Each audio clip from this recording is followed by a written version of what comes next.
Hello friends, आप सभी का स्वागत है प्रगति इन लाइफ में, जो कि all India test daily base पर प्रैक्टिस सेट चलाया जा रहा है, जो कि सभी एग्जामों के लिए तो आप लोगों का बेहतर तैयारी हो। तो चलिए स्टार्ट करते हैं। अगर मेरे चैनल पहली बार है तो प्लीज़ चैनल को सब्सक्राइब कर लीजिए। ऐसे ही डेली शाम 6 बजे वीडियो अपलोड हो रहा है। तो चलिए स्टार्ट करते हैं कि राफेल में कौन सी 3 मिसाइल का प्रयोग हुआ है। ये करंट का क्वेश्चन है कि राफेल में जो है कौन सी 3 मिसाइल का प्रयोग हुआ है।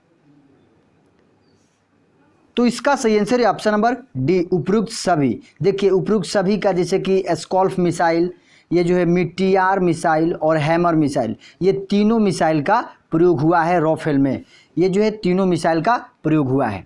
और ये मीटियार जो मिसाइल जो है हवा में मार करने वाली मिसाइल है। ये जो है मीटियार मिसाइल जो है हवा में मार करने वाली मिसाइल है और इसकी मारक क्षमता जो है 150 किलोमीटर की है। ये जो है 150 किलोमीटर की मारक क्षमता है। और ये जो स्कॉल्फ मिसाइल की मारक क्षमता कितनी है तो 600 किलोमीटर। ये जो है 600 किलोमीटर, ये स्कॉल्फ मिसाइल की मारक क्षमता 600 किलोमीटर है। और ये राफेल जो है फ्रांस देश से लाया गया है। तो चलिए नेक्स्ट क्वेश्चन देखते हैं। तो इसका सही आंसर है option number D. Next question देखते हैं। क्वेश्चन नंबर 2 है कि इसरो के पहले अध्यक्ष कौन है। बताना है कि इसरो के पहले अध्यक्ष कौन थे। तो देखिए इसरो का हो गया इंडियन स्पेस रिसर्च ऑर्गेनाइजेशन। ये इंडियन का फुल फॉर्म हो गया कि इंडियन स्पेस रिसर्च ऑर्गेनाइजेशन। तो पूछा गया है कि इसरो के पहले अध्यक्ष कौन थे। तो इसका सही आंसर है option number C, Vikram Sarabhai. तो इंडियन के पहले, देखिए इसरो के पहले अध्यक्ष विक्रम साराभाई थे। और वर्तमान में कौन है तो के सिवान है। ये जो है के सिवान है, ये वर्तमान इसरो के अध्यक्ष है। और इसका मुख्यालय कहाँ है तो बेंगलुरु है। ये जो है इसरो का मुख्यालय कहाँ है, बेंगलुरु है। और इसकी स्थापना कब हुआ था तो 15 अगस्त 1969 में। ये जो है 15 अगस्त 1969 में इसरो की स्थापना हुआ था। तो देखते हैं कि इसरो का इंडियन स्पेस रिसर्च ऑर्गेनाइजेशन हो गया। इसके वर्तमान अध्यक्ष कौन सा है तो के सिवान है। इसका मुख्यालय कहाँ है तो बेंगलुरु है। और इसकी स्थापना कब हुई तो 15 अगस्त 1969 में। तो चलिए नेक्स्ट क्वेश्चन देखते हैं। क्वेश्चन नंबर 3 है कि ज्ञानपीठ पुरस्कार के तहत कितनी राशि प्रदान की जाती है। बताना है कि ज्ञानपीठ पुरस्कार के तहत कितनी राशि प्रदान की जाती है। 7 लाख, 10 लाख, 11 लाख और 15 लाख। तो इसका सही आंसर है ऑप्शन नंबर सी, 11 लाख। ये जो है ज्ञानपीठ पुरस्कार की 11 लाख राशि प्रदान की जाती है। और इसके ज्ञानपीठ पुरस्कार के प्रथम विजेता कौन थे तो जी शंकर कुरुप। ये जो है जी शंकर कुरुप ज्ञानपीठ पुरस्कार पाने वाला पहला विजेता है। और भारत की प्रथम महिला विजेता कौन सी, आशापूर्ण देवी। ये जो है आशापूर्ण देवी, ये जो है भारत की प्रथम महिला है जो ज्ञानपीठ पुरस्कार पाने वाली। नेक्स्ट क्वेश्चन देखते हैं। और इसमें जो है 10 लाख, दादा भाई साहब पुरस्कार में 10 लाख राशि दिया जाता है। ये जो है दादा साहब पुरस्कार में 10 लाख राशि दिया जाता है। तो इसका सही आंसर है ऑप्शन नंबर सी। चलिए नेक्स्ट क्वेश्चन देखते हैं। क्वेश्चन नंबर 4 है कि विश्व के सबसे बड़े स्टेनलेस स्टील उत्पादक देश का नाम क्या है। बताना है कि विश्व के सबसे बड़े स्टेनलेस स्टील उत्पादक देश का नाम क्या है। चीन, जापान, भारत, संयुक्त राज्य अमेरिका। तो इसका सही आंसर है ऑप्शन नंबर सी, नहीं ऑप्शन नंबर ए, चीन। ये जो है चीन जो है विश्व के सबसे बड़े स्टेनलेस स्टील उत्पादक देश है चीन। और ये जो चीन जो है गेहूं चावल में भी प्रथम स्थान पर है। और ये जो है जापान हो गया, ये जापान के संसद का नाम हो गया डाइट। ये जो जापान के संसद का नाम क्या है डाइट है। और ये भारत जो है भारत विश्व की जनसंख्या का 17.5% निवास करती है। ये जो है विश्व में जनसंख्या भारत में 17.5% निवास करती है। अब विश्व के क्षेत्रफल का कितना है तो 2.4 है। ये जो 2.4 है। तो इसका सही आंसर है option number A. Next question देखते हैं। क्वेश्चन नंबर 5 है कि भारत जो है राफेल पाने वाला विश्व का कौन से देश बन गया है। बताना है कि भारत जो है राफेल पाने वाला विश्व का कौन सा देश बन गया है। तो इसका सही आंसर है ऑप्शन नंबर सी, चौथा नंबर पर भारत जो है राफेल पाने वाला विश्व का चौथा नंबर देश बन गया है। तो इसका सही आंसर है ऑप्शन नंबर सी। तो नेक्स्ट क्वेश्चन देखते हैं, क्वेश्चन नंबर 6 है, भारत में पश्चिमी घाट के उत्तरी भाग को क्या कहा जाता है। बताना है कि भारत में पश्चिमी घाट के उत्तरी भाग को क्या कहा जाता है। तो इसका सही आंसर है ऑप्शन नंबर ए, कोंकण तट। ये जो है भारत के पश्चिमी तट की, ये जो है भारत हो गया, भारत का नक्शा हो गया, और ये पश्चिमी घाट हो गया। तो इसका कोंकण, यही उत्तरी भाग को कोंकण तट कहते हैं। ये जो कोंकण तट कहते हैं, ये जो पश्चिमी भाग हो गया ये उत्तर में, तो कोंकण तट कहते हैं। और ये जो कोरोमंडल है, तो कोरोमंडल कहाँ से कहाँ तक है, तो कन्याकुमारी से कृष्णा नदी डेल्टा तक फैला हुआ है। ये जो है कन्याकुमारी तक, कोरोमंडल जो है कन्याकुमारी से कृष्णा नदी डेल्टा तक फैला हुआ है। तो इसका सही आंसर है भारत में पश्चिमी घाट के उत्तरी भाग को कोंकण तट कहते हैं। तो ऑप्शन नंबर ए सही है। तो चलिए नेक्स्ट क्वेश्चन देखते हैं, क्वेश्चन नंबर 7 है कि शिवाजी के बाद किसने गुरिल्ला युद्ध का संचालन किया। बताना है कि शिवाजी के बाद किसने गुरिल्ला युद्ध का संचालन किया। तो इसका सही आंसर है ऑप्शन नंबर ए, बाजीराव प्रथम। ये जो है बाजीराव प्रथम जो है शिवाजी के बाद गुरिल्ला युद्ध का संचालन किया था। तो इसका सही आंसर है option number A. Next question देखते हैं, क्वेश्चन नंबर 8 है कि भारत में कौन सा अभयारण्य गेंडों के लिए प्रसिद्ध है, किस राज्य में स्थित है। बताना है कि भारत में कौन सा अभयारण्य गेंडों, ये जो है गेंडो है, गेंडों के लिए प्रसिद्ध है और किस राज्य में स्थित है। तो इसका सही आंसर है अब दोस्तों ऑप्शन नंबर बी, काजीरंगा जो है अभयारण्य गेंडों के लिए प्रसिद्ध है और असम राज्य में स्थित है। तो ऑप्शन नंबर बी सही है, इसका ऑप्शन नंबर बी सही है। नेक्स्ट क्वेश्चन देखते हैं, क्वेश्चन नंबर 9 है कि प्रोवेकेशन टेस्ट किस बीमारी से संबंधित है। बताना है कि प्रोवेकेशन टेस्ट किस बीमारी से संबंधित है। तो इसका सही आंसर है ऑप्शन नंबर ए, अस्थमा। ये जो है प्रोवेकेशन टेस्ट जो है अस्थमा के लिए संबंधित है। और यक्षमा जो है बैक्टीरिया से होता है। यक्षमा किससे होता है, ये बैक्टीरिया से होता है। और रेबीज जो वायरस से होता है, ये जो है वायरस होता है। और एड्स भी वायरस होता है। तो एड्स का होता है AIDS। तो acquired immuno deficiency syndrome, AIDS का फुल फॉर्म होता है AIDS। तो AIDS acquired immuno deficiency syndrome, ये एड्स का फुल फॉर्म होती है, ये वायरस से होता है। और ये रेबीज जो है, ये रेबीज में रोग होने से पानी से डर लगने लगता है। ये जो रेबीज होने पर पानी से डर लगने लगता है, जिसे हाइड्रोफोबिया कहते हैं। ये कुत्ते के काटने से होता है। ये जो है रेबीज पानी से डर लगता है, जिसे हाइड्रोफोबिया कहता है, और ये कुत्ते के काटने से होता है। तो ऑप्शन नंबर ए सही है, इसका अस्थमा, ऑप्शन नंबर ए सही है। नेक्स्ट क्वेश्चन देखते हैं, क्वेश्चन नंबर 10 है कि विश्व टीबी दिवस किस महीने में मनाया जाता है। बताना है कि विश्व टीबी दिवस किस महीने में मनाया जाता है। तो इसका सही आंसर है ऑप्शन नंबर बी, मार्च। ये जो है मार्च महीने में, ये 24 मार्च को मनाया जाता है। विश्व टीबी दिवस जो है 24 मार्च को मनाया जाता है। और कब से, 1993 से, ये जो है 1993 से मनाया जाता है। और ये जो अप्रैल महीना है, 22 अप्रैल को पृथ्वी दिवस मनाया जाता है। ये जो 22 अप्रैल को पृथ्वी दिवस मनाया जाता है। और 1 दिसंबर को मजदूर दिवस, ये जो है 1 मई को मजदूर दिवस मनाया जाता है।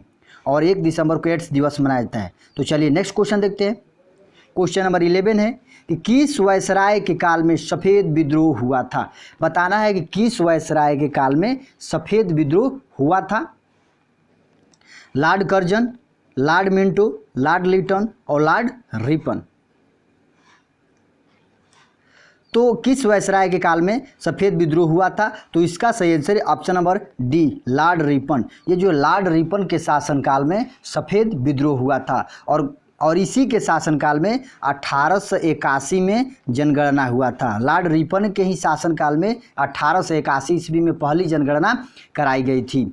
और ये जो है लॉर्ड कर्जन जो है ये जो है लॉर्ड कर्जन 1905 ईस्वी में बंगाल का विभाजन किया था।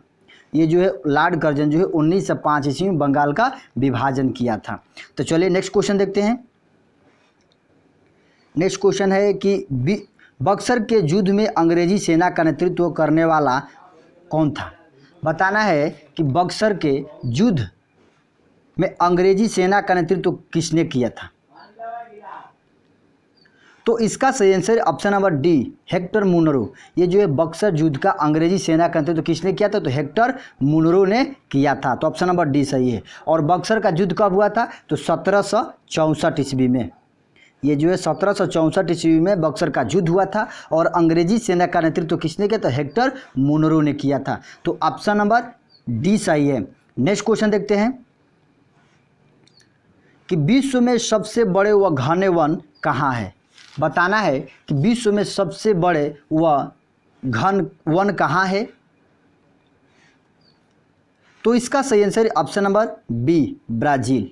ये जो है विश्व के सबसे बड़े व घने वन कहाँ है, तो ब्राज़ील में है। और ये ब्राज़ील की राजधानी कहाँ है, तो ब्राज़ीलिया है। ये जो है ब्राज़ीलिया है, ये जो ब्राज़ील की राजधानी। और ये जो पंपास घास ब्राज़ील में है। पंपास घास कहाँ है, अर्जेंटीना और ब्राज़ील दोनों देश में है। ये जो है पंपास घास अर्जेंटीना और ब्राज़ील ये दोनों देश में है। और ये रूस जो है, रूस की राजधानी कहाँ है, तो मास्को। देखते हैं रूस की राजधानी कहाँ है, तो मास्को है। और मास्को किस नदी पर है, तो मास्कोवा नदी पर। ये जो है मास्कोवा नदी पर है। ये रूस की राजधानी का है मास्को। और मास्को किस नदी पर है, तो मास्कोवा नदी पर है। और रूस का विघटन कब हुआ, तो 1991 में। रूस का विघटन कब हुआ, तो 1991 ईस्वी में। और रूस के संसद का नाम क्या है, ड्यूमा। ये जो है रूस के संसद का नाम क्या है, ड्यूमा है। चलिए नेक्स्ट क्वेश्चन देखते हैं। क्वेश्चन नंबर 14 है कि मैनोमीटर मापता है, कि मैनोमीटर क्या मापता है। ये जो मैनोमीटर क्या मापता है, तो ये दाब को मापता है। ऑप्शन नंबर बी सही है। मैनोमीटर क्या मापता है, तो दाब का मापता है। और दाब का यूनिट क्या है, तो पास्कल। ये जो है दाब का यूनिट क्या है, पास्कल है। ताप का क्या है, केल्विन है। ये जो है ताप का क्या है, यूनिट केल्विन है। तो चलिए नेक्स्ट क्वेश्चन देखते हैं। क्वेश्चन नंबर 15 है कि मनुष्य की आँख कितने मेगापिक्सल की होती है। बताना है कि मनुष्य की आँख जो है कितने मेगापिक्सल की होती है। तो इसका सही आंसर ऑप्शन नंबर ए, 576। मनुष्य की आँख जो है 576 मेगापिक्सल की होती है। और ये जो मनुष्य की आँख पर प्रतिबिंब कहाँ बनता है, तो रेटिना पर बनता है। मनुष्य की आँख पर प्रतिबिंब कहाँ बनता है, तो रेटिना पर बनता है। और कैसा बनता है, तो वास्तविक और उल्टा बनता है। ये जो है वास्तविक और उल्टा बनता है। मनुष्य के आँख पर प्रतिबिंब कहाँ बनता है, तो रेटिना पर बनता है। कैसा बनता है, वास्तविक और उल्टा बनता है। और मनुष्य जो है नेत्रदान क्या करता है आँख में, तो कॉर्निया को करता है। ये जो है कॉर्निया है, ये कॉर्निया को दान किया जाता है। और प्रकाश को कौन नियंत्रित करता है, तो आइरिस करता है। प्रकाश को आँख में जाने से कौन नियंत्रित करता है, तो आइरिस है। तो आइरिस नियंत्रित करता है। तो इसका सही आंसर है ऑप्शन नंबर ए, 576 मेगापिक्सल की होती है। नेक्स्ट क्वेश्चन देखते हैं। क्वेश्चन नंबर 15 है कि स्मार्ट मुद्रा शब्द किसके लिए प्रयोग किया जाता है। बताना है कि स्मार्ट मुद्रा शब्द किसके लिए प्रयोग किया जाता है। तो इसका सही आंसर है option number A, credit card के लिए। ये जो है स्मार्ट मुद्रा शब्द जो है क्रेडिट कार्ड के लिए प्रयोग किया था। ऑप्शन नंबर ए सही है। नेक्स्ट क्वेश्चन देखते हैं। क्वेश्चन नंबर 17 है कि लाभ का नवाचार सिद्धांत किसके द्वारा संपादित किया जाता है। बताना है कि लाभ का नवाचार सिद्धांत किसके द्वारा संपादित किया जाता है। तो दोस्तों इसका सही आंसर है ऑप्शन नंबर सी, शुम्पीटर के द्वारा। ये जो है लाभचार का जो सिद्धांत होता है वह शुम्पीटर के द्वारा संपादित किया गया था। नेक्स्ट क्वेश्चन देखते हैं। किस वर्ष को खगोल विज्ञान का वर्ष घोषित किया गया है। बताना है कि किस वर्ष को खगोल विज्ञान का वर्ष घोषित किया गया है। तो इसका सही आंसर है ऑप्शन नंबर ए, 2009। देखिए 2009 को खगोल विज्ञान का वर्ष घोषित किया गया है।